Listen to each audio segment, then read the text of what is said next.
My name is Melissa Hart, and for most of my marriage, I thought my husband's younger brother, Tyler, was just a little immature, irresponsible, yes, late to everything, always, but dangerous? I never would have used that word. Not until the day my dog, Rex, planted himself in front of the front door and refused to let Tyler leave the house with my 4-year-old son. And thank God he did. Because what Rex exposed that day, it didn't just change how I saw Tyler, it changed how I saw my entire family. It was a sunny Saturday morning in late May, the kind of morning where the sky is too blue, the air is too warm, and the world feels deceptively safe. My husband, Jake, had left early for a double shift at the hospital. I was in the kitchen cleaning up pancake batter, while my son, Noah, sat on the living room rug with his toy cars. Rex lay right beside him, head on his paws, eyes half closed, but always tracking the tiny human he'd basically adopted at birth. Then the doorbell rang. Ding dong, Rex's ears shot up. He stood in one smooth motion, positioning himself between Noah and the door without even thinking. "It's okay, buddy," I said, wiping my hands on a dish towel. "Probably just Amazon." I opened the front door. Tyler stood on the porch, sunglasses on, hoodie half zipped, that lazy grin on his face. "Hey, Mel," he said. "Surprise." I blinked. "Tyler, I thought you were in Vegas this weekend." He shrugged. "Plans changed. Thought I'd come hang out with my favorite nephew." Rex stepped closer to me, shoulders tense. Tyler glanced down at him. "Still glued to the kid, huh?" Rex didn't wag his tail, didn't move.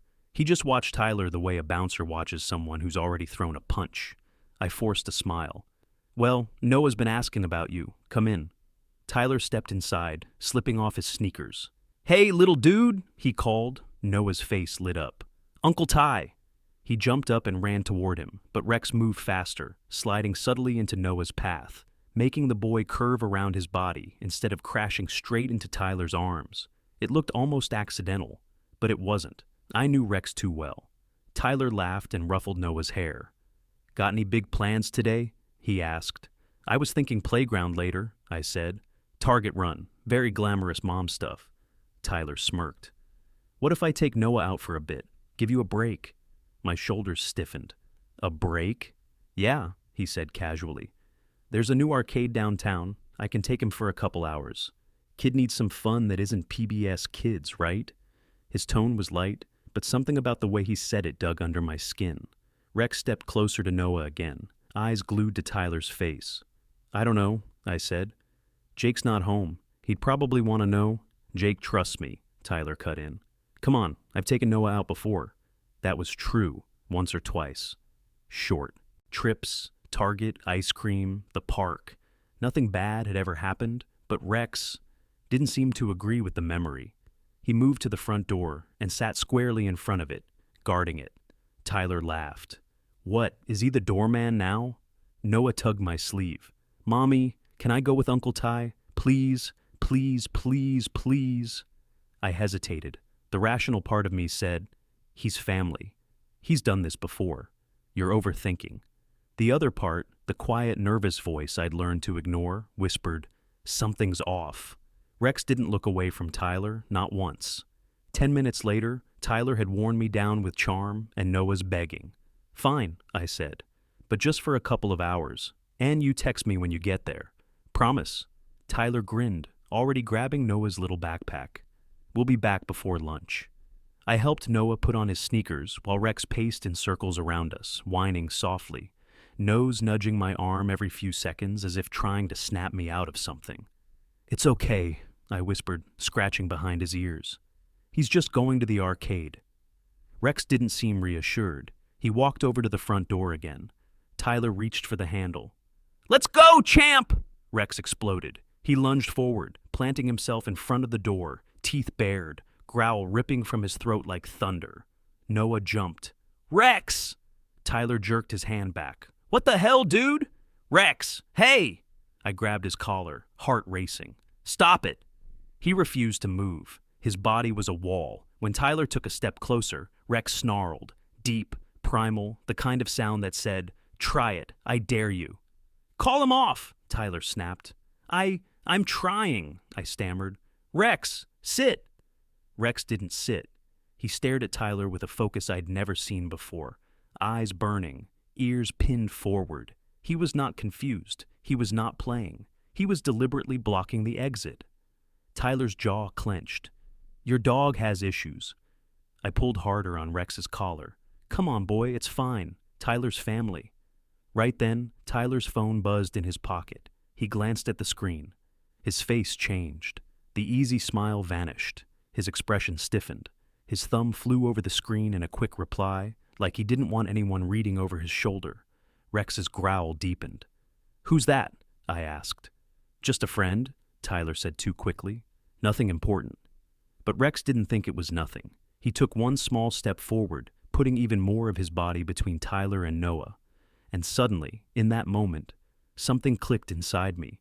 Rex had never blocked the door like this. Not for mailmen, delivery drivers, neighbors, friends. Only now. Only with Tyler. Only when he tried to take my son. My fingers loosened on Rex's collar. "Actually," I said slowly, "I changed my mind." Tyler frowned. "What?" "I don't think today's a good day," I said. "Noah and I will just hang here." Noah pouted. "But Mom, maybe next weekend," I added quickly. Tyler's smile tightened. "Come on, Mel, don't be like that." "It's not about you," I lied. I'm tired. I think I want us all here today." Rex stopped growling, but he didn't move away from the door. Tyler's jaw tensed. His phone buzzed again. He glanced at it, and for a brief second, I saw something in his eyes. Panic, not annoyance, not disappointment. Panic. He shoved his phone back into his pocket. "Whatever," he said, tone suddenly flat. "Do what you want." He turned and headed for the door. Rex stepped aside just enough to let him pass, but never took his eyes off him until the door slammed shut. Silence filled the house. I knelt down in front of Rex, heart still racing. "What did you see, boy?" I whispered. "What are you trying to tell me?" He walked over to Noah and licked his cheek, then came back to me, resting his head heavily against my chest. Like he was relieved. Like he'd just prevented something I couldn't even name yet. 30 minutes later, I found out I was right. Because Tyler didn't go to the arcade. He drove somewhere else. And if it weren't for Rex, my son would have gone with him. I spent the next 30 minutes trying to shake off the feeling that something was wrong, but Rex didn't shake it off. He never moved far from Noah, never settled, never relaxed. He paced the hallway, ears pricked, checking each window like a guard on shift. Something had triggered him. Something he sensed on Tyler that I didn't. I just didn't know what, not yet. Around 12:20 p.m., my phone buzzed. A text from Jake. "Is Tyler with you? Did he pick up Noah?" My stomach tightened. I called him immediately. "Jake, why are you asking that? He didn't take Noah." Jake let out a long breath of relief. Good. Jesus, Mel. I got a weird call." "What call?" He hesitated. Too long. "From the sheriff's department." My heart dropped. "Jake, what happened?" "They asked if anyone in the family owns a black SUV matching Tyler's plates." A pause. "They said that same car was seen near an abandoned warehouse outside Oak Ridge." A shiver shot down my spine. "Why would he be there?" "I don't know," Jake said, "but they said it's being watched for drug activity." I went cold. "That doesn't mean Tyler's involved." "No," Jake agreed. "But Mel, he's been acting strange for months, borrowing money, missing work, avoiding my calls. I'm worried." I pressed a hand to my chest. "And he tried to take Noah today?" Jake's voice sharpened. "He what?" I told him everything. The sudden arrival, the pushiness, Rex's reaction, the blocked door, the weird phone texts. Jake cursed under his breath. "Mel, lock the doors. Don't go anywhere. I'm coming home." But Jake was 45 minutes away. And a half. Hour later, I saw Tyler's car again, not in the driveway. On the street, parked, engine running. Rex saw it first. He sprinted to the living room window, ears stiff, tail straight, a low growl vibrating from his chest. I peeked through the curtain. Tyler sat in the driver's seat, staring at my house, not getting out, not calling, just watching. My pulse spiked painfully. "Rex," I whispered. "Why is he back?" Rex barked, one sharp commanding bark, as if telling me, "Don't open the door. Don't let him in." Noah ran up behind me. "Mommy, is Uncle Ty here again?" I knelt in front of him. "Sweetheart, go play in your room. Take Rex with you." Rex didn't move. He stayed planted at the window, eyes locked on the car. I checked the driveway again. Tyler wasn't alone this time. There was someone in the passenger seat, a man I'd never seen before, shaved head, tattoo on his neck, arms crossed, watching my house the same way Tyler was. My breath stilled. This wasn't a social visit. This wasn't about the arcade. This was something darker, something Rex sensed before any human could. Suddenly, Tyler stepped out of the SUV. Rex erupted, barking so violently I stumbled backward. Noah screamed and ran to his room. I grabbed my phone, hand shaking. Tyler walked toward the house, fast, focused, expression hard. He wasn't smiling anymore. He wasn't pretending to be the goofy uncle. He looked desperate, in a way I had never seen before. He reached the porch. Rex stood ready, body stiff, teeth bared, bark thundering through the door. A knock shook the house. Bang, bang, bang. "Melissa!" Tyler shouted. "Open the door. We need to talk." I backed up 2 steps. "No, Tyler, not right now." His tone dropped, dark, urgent, almost frantic. "It's important. Please, open the door." Rex positioned himself directly between me and the entrance, barking non-stop, his body forming a barrier I couldn't get past if I tried. Tyler pounded the door again. "Melissa, I know you're there." I grabbed my phone. "Jake," I whispered, voice trembling. "He's at the house." "Do not open the door," Jake yelled. "I'm almost there." "Jake, he's with someone." "What someone?" I don't know." Jake cursed loudly. "I'm calling the sheriff. Now, stay away from the windows." But before he could hang up, a sound rolled through the house, a voice from outside. Not Tyler's, a deeper one, more threatening. "Open the door," the stranger growled. "We're not leaving without him." Without him? My blood ran cold. Who were they here for? Me? Noah? Or... My stomach dropped as the truth hit me like ice. They weren't here for my son. They were here for Tyler. And he wanted to use my son as leverage, to shield himself. A hostage. Rex barked harder, almost frantic, slamming his shoulder into the doorframe like he'd break it himself before letting Tyler get in. "Melissa!" Tyler shouted again. "I swear I'm not here to hurt you. Just open the..." Then he stopped. Silence. I heard a scuffle, a grunt. The stranger's voice cut through. "You're not using a kid, Tyler. Move." Tyler yelled, "Wait, don't!" A loud thud echoed on the porch. Someone had shoved him against the siding. I covered my mouth in horror. Rex barked like he was ready to bust through the front door. Footsteps ran across the porch, then silence. Rex sniffed the bottom of the door, growled low, then stopped. His ears perked. I crawled to the window and peeked through the side. The SUV was gone. Both men gone, Tyler gone, just gone, like they vanished into thin air. Rex stared out through the glass, breathing hard, hackles raised, body trembling with adrenaline. I wrapped my arms around him. "Oh God, Rex." What just happened? But he didn't lean into me. He kept staring through the window, watching, guarding, because he knew this wasn't over, not even close. I stood frozen in the hallway long after the SUV disappeared. My breathing came in short, messy gasps. My hands shook. My heart pounded so hard it felt like it was trying to escape my chest. But Rex didn't panic. He stayed by the window, muscles flexed, tail rigid, head tilted slightly like he was analyzing every sound outside. Noah peeked nervously from behind the bedroom doorway. "Mommy, is Uncle Ty mad?" I forced the calmest voice I could muster. "No, baby. Something just came up. You're safe." Rex walked over to Noah and pressed his head against the boy's chest, letting him bury his fingers in Rex's fur. A grounding gesture. A promise of protection. I didn't know how Rex always knew what each of us needed, but somehow, he did. 10 minutes later, a sheriff's SUV pulled into our driveway. Lights off, engine humming. 2 deputies stepped out. Rex barked once, sharp, then stopped, recognizing their uniforms. I opened the door. "Melissa Hart?" the older deputy asked. "We got a call from your husband. Mind if we come in?" "Please," I said, stepping aside. They entered cautiously, scanning the house the way trained officers do. Quick, thorough, systematic. Rex followed close behind them, tail down, but posture alert. The younger deputy crouched and let Rex sniff his hand. "Well, hey there, big guy," he said softly. Rex accepted it, then walked right back to the front door, planting himself there again. "He's still guarding?" the deputy asked. "Yes," I whispered. "He hasn't relaxed since Tyler came earlier." The older deputy nodded, serious. "Dogs know, they see things we don't." I swallowed. "I think he saved my son today."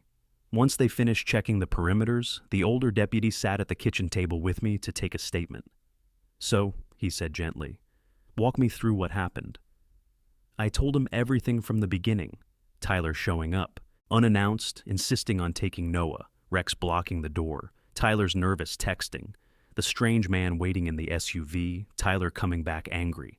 The deputy scribbled notes. When I finished, he tapped the pen on his notebook. "Melissa, I need to tell you something." My stomach twisted. "We've had eyes on that warehouse for 3 months now. The one your husband mentioned." I nodded. He continued. "And 2 days ago, a tip came in that someone with connections to the site was looking for a way to disappear for a while. Avoid heat, avoid arrest." I felt nauseous. "You think that someone is Tyler?" The deputy exchanged a look with the younger officer. "It's likely, and if that's true, he wasn't here for a fun day with your son." My voice cracked. "He was going to use Noah as leverage?" The younger deputy sighed. "People running from the law make stupid decisions, desperate decisions." Rex growled under his breath. The older deputy stood. "We're going to put a bolo out for Tyler's vehicle, and we're assigning a patrol car to circle your block for the next 24 hours. "Is he dangerous?" I whispered. "Right now?" The deputy exhaled. "We consider him unstable." My hands shook. Rex pressed against my leg as if sensing my fear, but then the younger deputy looked down at him suddenly. "What's he got in his mouth?" I turned. Rex trotted toward me, carrying something, a black leather wallet. I froze. "Rex, where did you get that?" He dropped it at my feet.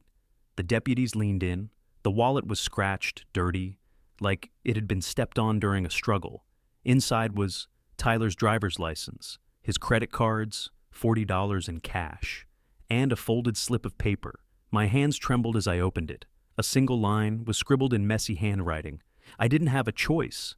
The young deputy's face darkened. "This wasn't dropped by accident," he said quietly. "He left it for you." "Why?" I whispered. "To warn you," the deputy replied, "or to say goodbye." Before I could respond, Rex suddenly whipped his head toward the back of the house, ears straight, body stiff, growling low. The younger deputy reached for his gun. "What is it, boy?"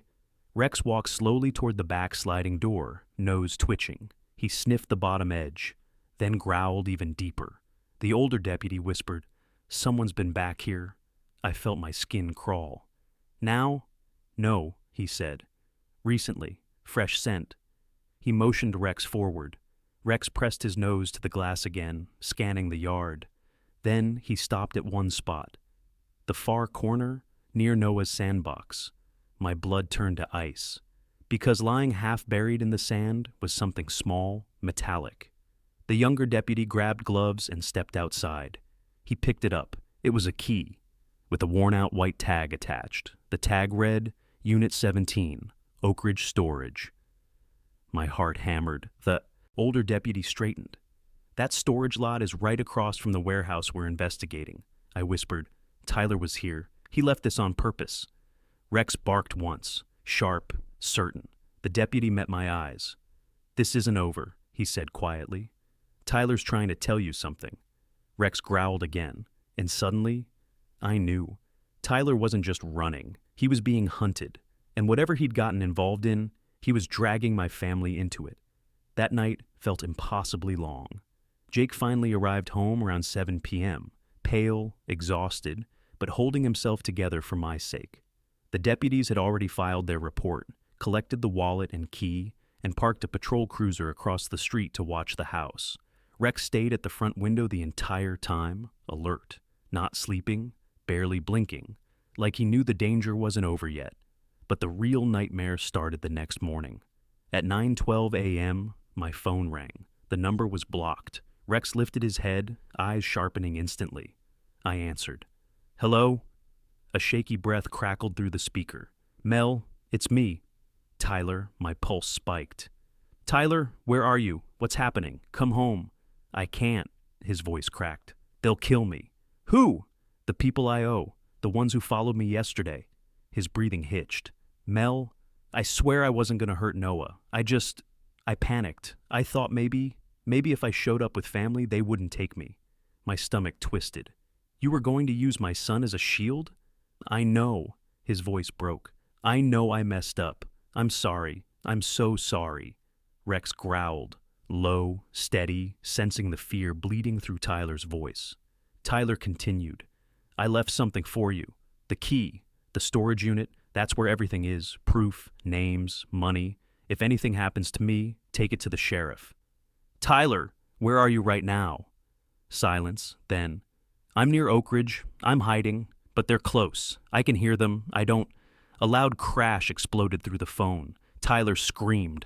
Another voice shouted, He's here! The call cut off. I froze in absolute terror.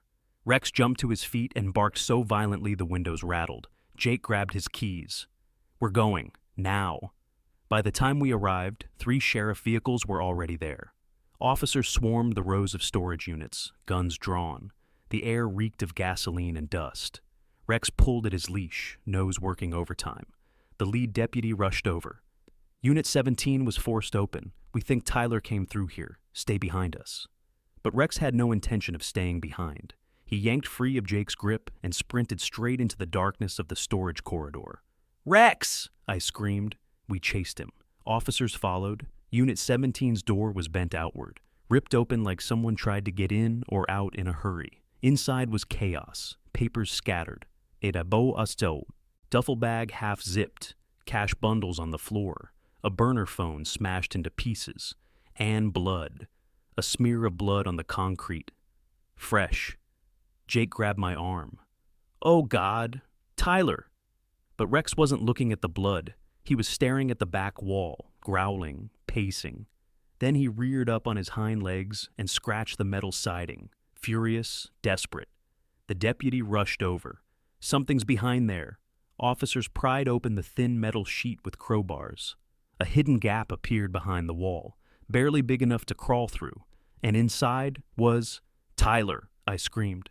He was lying on the ground, tied at the wrists, duct tape over his mouth, bruised, terrified, barely conscious. The second the metal screeched open, Rex forced his head through the gap and began whining, pushing at Tyler's face with his muzzle, as if checking he was alive. Officers cut him free. Tyler collapsed against the floor, sobbing. They were coming back, he stuttered. I tried to run, but they locked me in.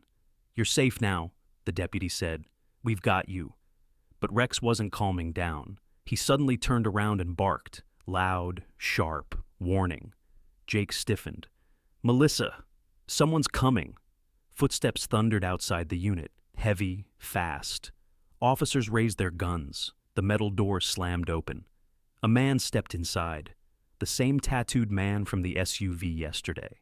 He froze when he saw the police. Then he lunged behind the wall, straight toward me. I didn't even have time to scream. Rex did. He launched his entire body at the man, teeth clamping onto his arm, dragging him backward with a strength I didn't know he had. Officers tackled the attacker to the ground. Handcuffs clicked. Rex stood over him, snarling until the last cuff locked. The deputy looked at Rex, stunned. Jesus Christ, that dog just saved your life. I dropped to my knees and hugged Rex with shaking hands. You saved me, I whispered. Again, you saved all of us.